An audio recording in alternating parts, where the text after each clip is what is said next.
Imagine waking up one morning and discovering that some of the world's richest and most powerful people may have been hiding their financial activities through secret offshore companies.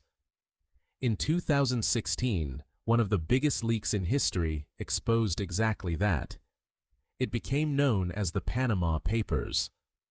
The story began with a huge collection of confidential documents leaked from a Panamanian law firm called Mossack Fonseca. The documents contained millions of files, including emails, financial records, passports, and company information. The leak was massive.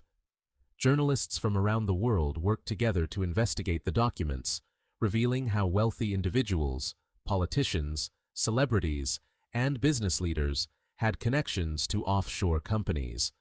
But what exactly is an offshore company? In simple terms, it is a company registered in a country where the owner may not live or do business. Offshore companies can have legitimate purposes, but they can also be used to hide ownership, move money, or reduce taxes. And this is where the Panama Papers became so controversial. The leaked documents reportedly revealed connections involving people from more than 200 countries and territories. Among the names mentioned in reports was football superstar Lionel Messi and his father, Jorge Messi. Their names were linked to a company called Megastar Enterprises. However, it is important to understand one thing. Being mentioned in the Panama Papers does not automatically mean that someone committed a crime.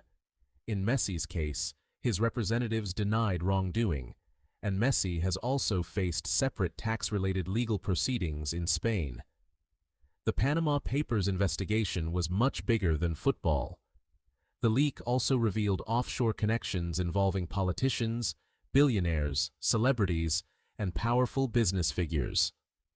For many people, the biggest question was simple: why would someone need a secret company in another country?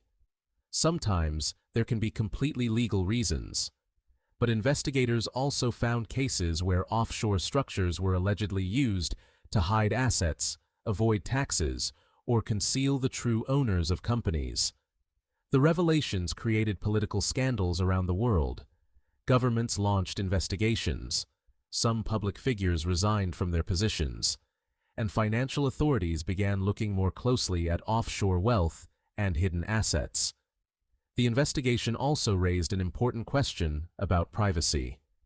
How much should wealthy people be allowed to keep private?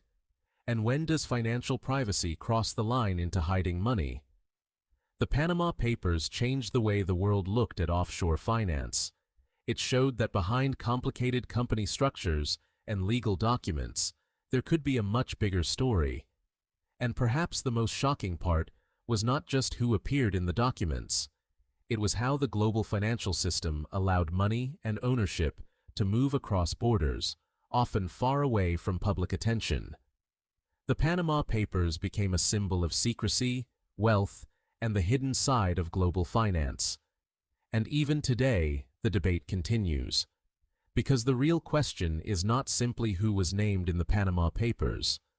The bigger question is, how much of the world's wealth is still hidden from public view, and who is really behind it?